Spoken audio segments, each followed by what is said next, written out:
Hi, second grade. This is video number 2 of the 3 you have to watch today for Friday, March 20th.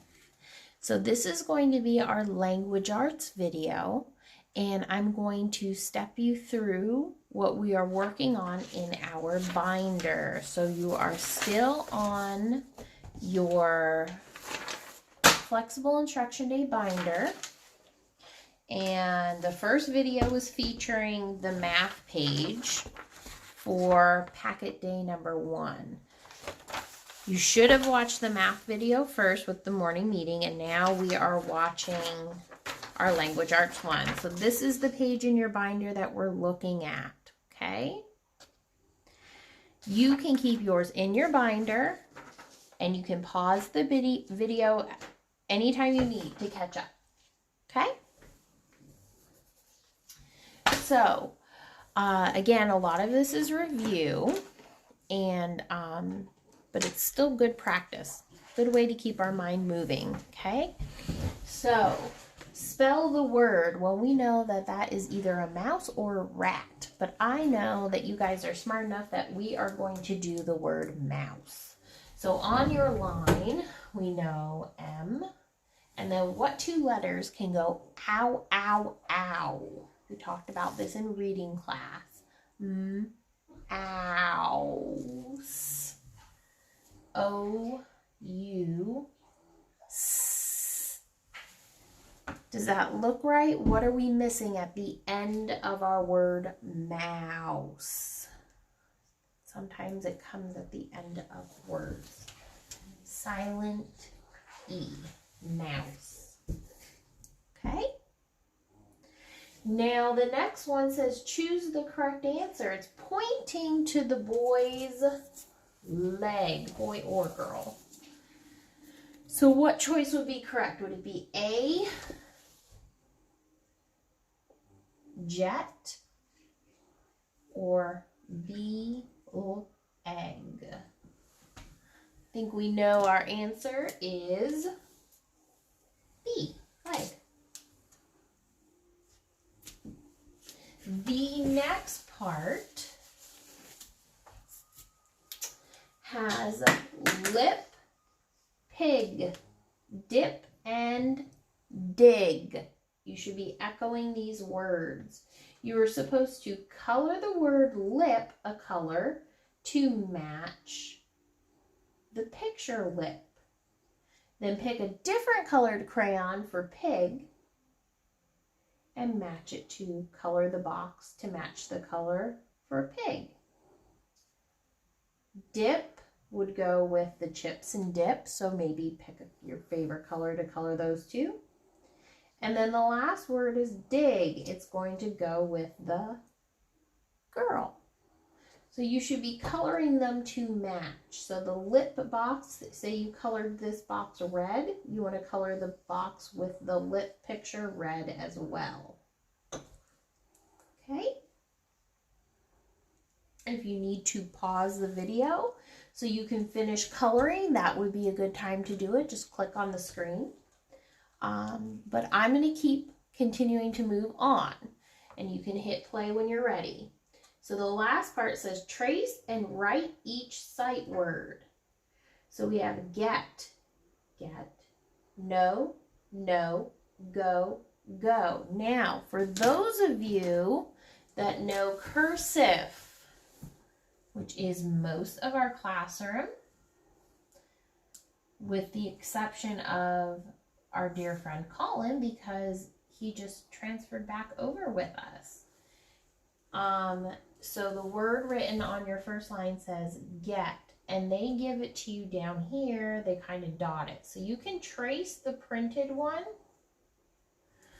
but then underneath it, I'd like you to write get in cursive. G-E-T, cross. Okay, and you'll do the same for no and for go. All right, so that worksheet is done, so that can stay in your binder. And then our last sheet is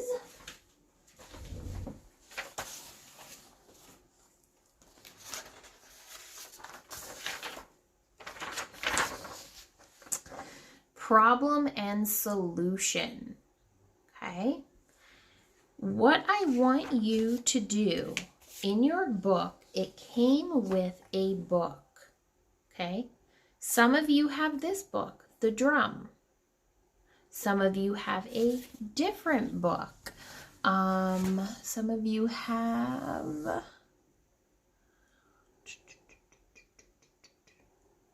think one of them is Frog is Hungry. And the other one might be the Noni and the Copper Captain, or Anansi and the Talking Watermelon. Regardless, whatever book you have in your binder, okay, you can unclip the book if you need, but it is in there that you should be able to turn your pages. I am not going to read this book out loud with you because this book is something that I believe is on your level and that you should be able to read it. There might be words you come across that you need to use your chunking strategies, or you might need to use looking at the picture, or chunking or skipping the word and coming back to it after you read it to use context clues. But I believe that you are all awesome readers. So I would like you to pause this video and read whatever book came first in your binder. And when you're done with the video, you can unpause and come back and I will talk you through what the sheet matches to go with your book, okay? So pause your video now and I'll see you back here in a few minutes.